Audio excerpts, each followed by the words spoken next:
Deuxième vidéo sur les transformations du plan, nous allons voir un rappel sur la symétrie centrale.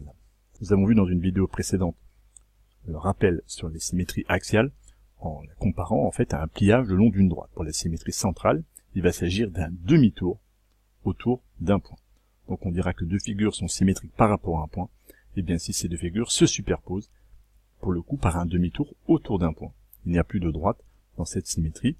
Attention de ne pas confondre les deux.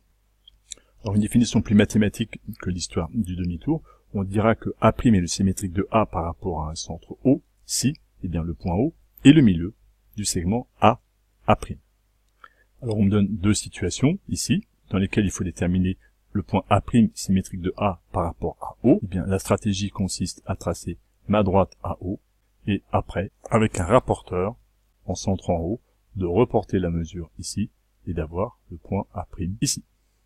De la même manière, dans cette situation, sur papier libre, sans quadrillage, on trace la droite AO, on sait que le point O est milieu du segment AA', en reportant la longueur avec un compas pointé en haut, on aurait point A' et le codage pour pointer l'égalité des deux mesures de longue, des deux mesures de segment OA et OA'. Donc dans cette situation, pour construire le symétrique du triangle ABC par rapport au point O, eh bien il suffirait de faire le symétrique respectif des points A, puis du point B, puis du point C, et nous obtiendrions ce triangle-ci, qui a donc fait un demi-tour par rapport au point O.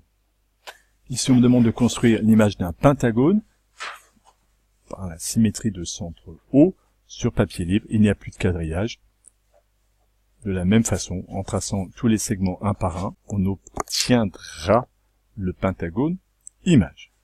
Tout cela nous amène à une propriété d'abord pour dire que la symétrie centrale conserve à l'identique toute figure de départ. On l'a vu pour les triangles et pour le pentagone, et c'est vrai pour n'importe quelle figure.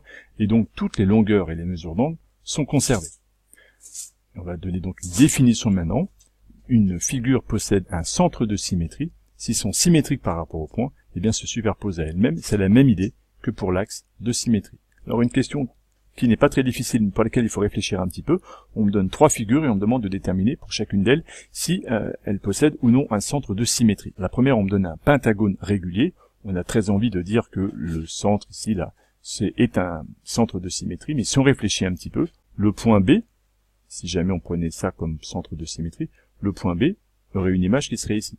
Et donc, le pentagone ne va pas se superposer sous lui-même. Le point D aurait un symétrique qui serait là, le point A un symétrique qui serait là, et donc, le pentagone régulier n'a pas de centre de symétrie. De la même façon, le triangle équilatéral, il est extrêmement tentant de déterminer ici ce point-là comme centre de symétrie. Et pour les mêmes raisons que le pentagone, le point B aurait alors son symétrique ici, le point C ici, et on voit bien que le triangle image ne se superpose pas du tout avec le triangle initial. Le triangle, même l'équilatéral, ne possède pas de centre de symétrie. Par contre, le parallélogramme, qui lui n'avait pas d'axe de symétrie, eh bien, va posséder un centre de symétrie qui va être l'intersection de ces deux diagonales. Ce point-là, l'intersection des deux diagonales, est bien centre de symétrie, puisque le symétrique de B est D, et le symétrique de D est B inversement, et le symétrique de A va être C, et celui de C va être A, l'intersection des deux diagonales, et donc, centre de symétrie du parallélogramme.